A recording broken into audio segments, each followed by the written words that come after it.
Doge cuts having a direct impact on Virginia's economy and jobs market. Now the state is stepping up to help former federal workers get new employment. Joining us now, Virginia Governor Glenn Youngkin, who is in studio. Morning. This happens occasionally, but it's nice when it does. It's good to see you in person. Virginia's right next to D.C.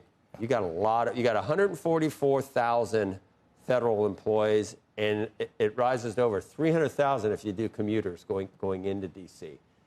Yeah. Some of your comments here remind me of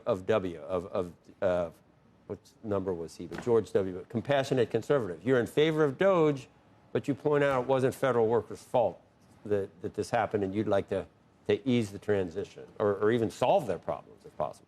Yeah, a lot of it has to do with the first reality that running $37.5 trillion of debt and adding $2 trillion to it every year is not just unsustainable, but I think it's to the detriment of the future of the country. And so this has to happen. We need to rein in spending and reestablish fiscal reality back into the federal government. And with that, yes, there will be job losses. And Virginia has a lot of federal employees and a lot of contractors. And I expect we'll see job losses. We haven't seen them yet, really. Our first-time claims have been really steady over the course of the last few months.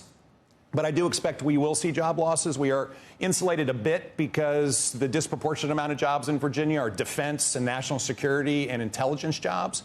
But with that said, I expect we'll see job losses. Now, my dad lost his job twice when I was growing up, Joe. And this is wildly disruptive and terrible for families. And so what I'm trying to do is help find a path for folks when they lose their job. And Virginia's been roaring economically. I mean, we were blessed last summer to be named CNBC's top state for business. We've had record investment, $100 billion in the last 3 years. We have 250,000 open jobs posted that are unfilled.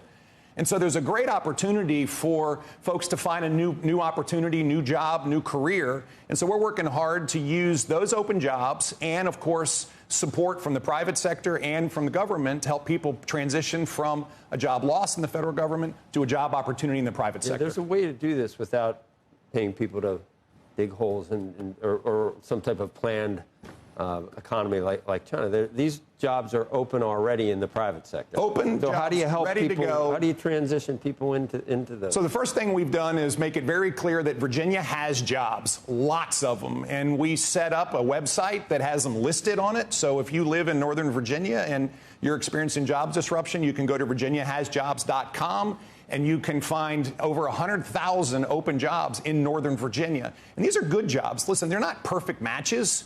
And so they're high-paying, good jobs that will require someone to possibly get some retraining or reskilling, or go into a new field. But they're really good jobs. We also provide a pathway for folks to make sure that they can apply for unemployment. Our unemployment trust fund is at record levels at $1.5 billion. And there's all kinds of support systems for resumes and interviews and everything else. And so the moral of the story is that just like my dad did when I was growing up twice, is you find new opportunities and you go.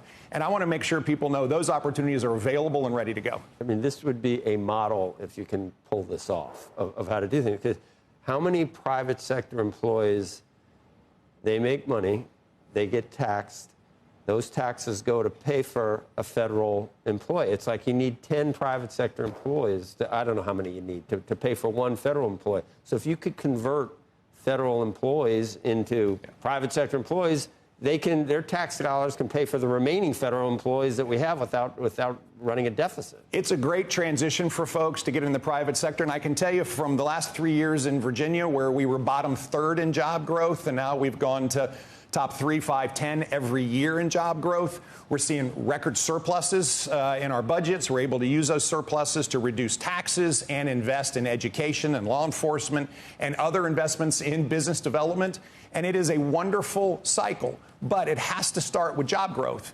Virginia's got jobs, and listen, America's got jobs. And the bottom line is what I think President Trump has been saying over and over again is let's reshore manufacturing, let's reinvigorate the middle class, let's create job opportunities. We're seeing it in Virginia. I will say our economic development pipeline has never been more full, where I'm getting calls almost every day from multinational corporations who are saying, hey, we want to invest in the United States. Can we come to Virginia? And we're competing like crazy. We're in the SEC of economic development. Listen, I compete against Tennessee and North Carolina and South Carolina, Georgia, Florida, and Texas all the time. we're winning our fair share, and in fact, more than we ever have won before.